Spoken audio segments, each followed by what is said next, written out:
Nous vous disions hier que face à la nouvelle donne que l'on observe dans notre zone géographique et dont la manifestation la plus évidente a été le kidnapping du président du Venezuela par les États-Unis d'Amérique, l'économiste guadeloupéen Jean-Marie Nolle nous propose une solution.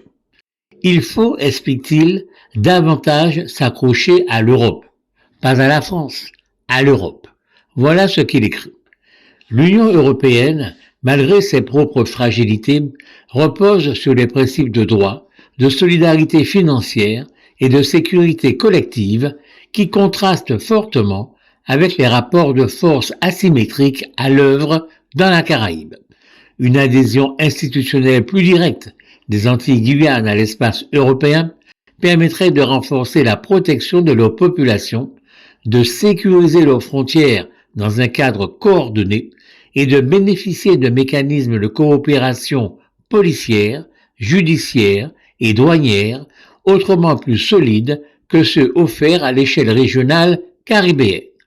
Elle offrirait également un levier stratégique pour se soustraire à la logique de dépendance bilatérale imposée par les États-Unis à nombre de petits États de la région, en inscrivant ces territoires dans un espace multilatéral où le droit, la négociation et la norme collective pèsent davantage que la contrainte brute.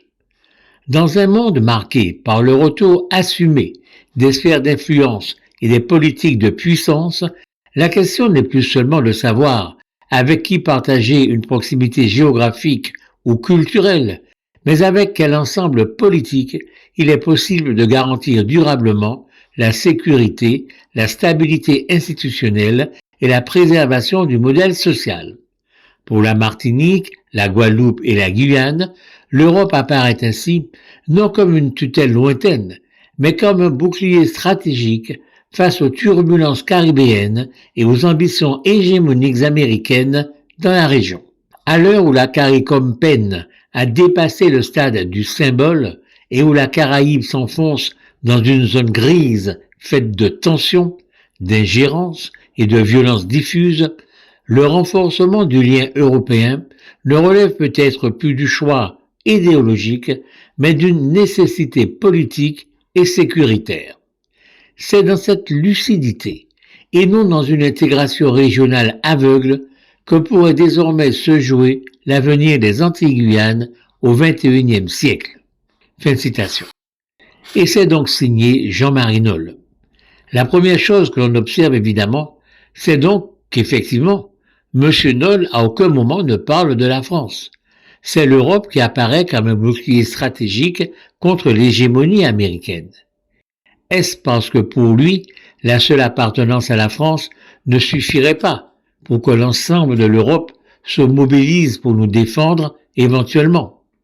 Dès lors, autant intégrer directement l'Europe sans nécessairement notifier la France.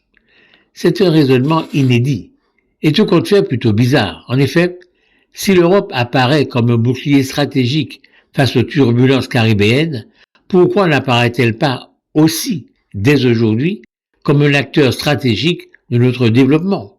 Pourquoi passer par la France? Sauf erreur de notre part, c'est la première fois que dans notre région, un homme qui sait de quoi il parle, un de ces hommes que l'on qualifie parfois de sachants, tient ce genre de langage. En réalité, c'est la première fois que nous en entendons parler par qui que ce soit.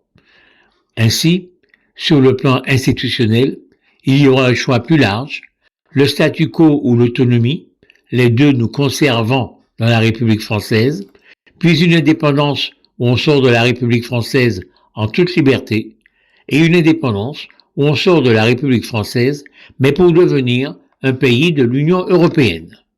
Tout en sachant, évidemment, qu'on ne peut adhérer à l'Europe que si on est un État.